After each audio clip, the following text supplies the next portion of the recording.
Hello and welcome back to Iron Marines. It's Chris here, and today we're going to talk about Taggins. Now, I do have review videos for every single hero, so if you don't like Taggins or you don't like this video, make sure you check out the other ones to see who you want to use. So Taggins in general is a kind of mid-ranged, mid-defense kind of hero. He's right in the middle of everything. So if you're ever confused on who you want to use, this guy would just be a nice guy to kind of start the game off with. In fact, I recommend playing through the game once with Taggins just to kind of get used to him and see if you enjoy him. Now, whenever you're talking about the heroes, I want to explain how I'm going to end up reviewing all of the heroes.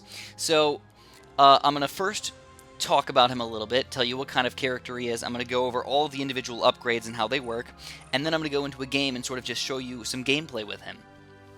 So, whenever you're looking at a hero and you want to see how good he is, you have to understand these upgrades right here. Now, every single dot does make him slightly better, but that's not what you want to get. You want to get the silver rank or the gold rank, because they give you special bonuses that you really want to get to. They really, really help out.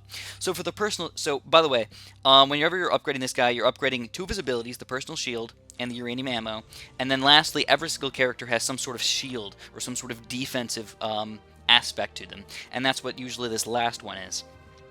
So for the personal shield, you have the silver rank is an energy backlash, which means the personal shield reflects some of the melee damage received.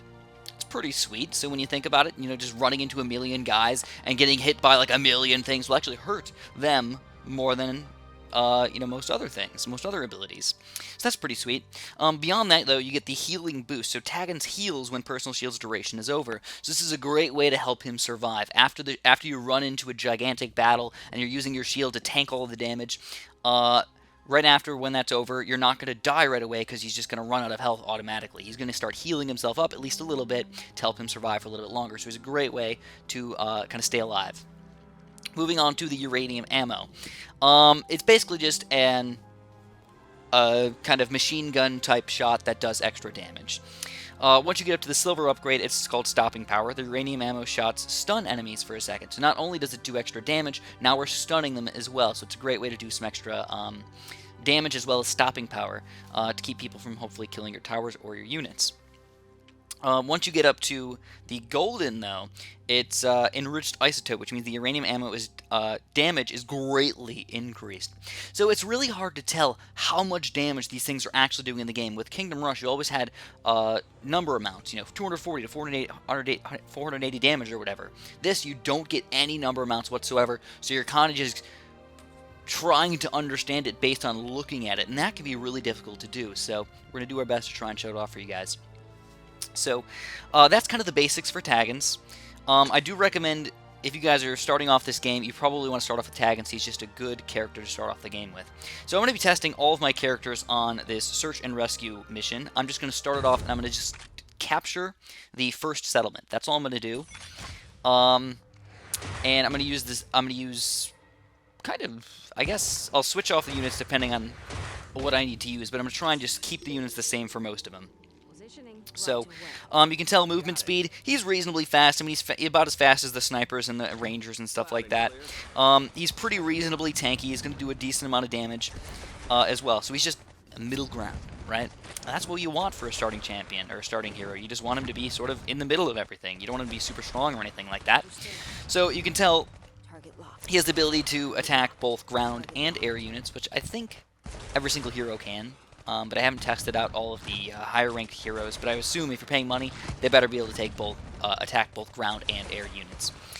All right, so that's just his basic attack. Now, when you start using his shield, what you can do is you can use the shield extra specially, just run through a bunch of units while everything else just kind of does damage or whatnot. But the shield doesn't last for very long, and that's the biggest problem with him, is that it only lasts for maybe 4 seconds, 3 seconds, or something like that, so it can make it really difficult to actually survive a reasonable amount of time. And I find the shield to be very difficult to use.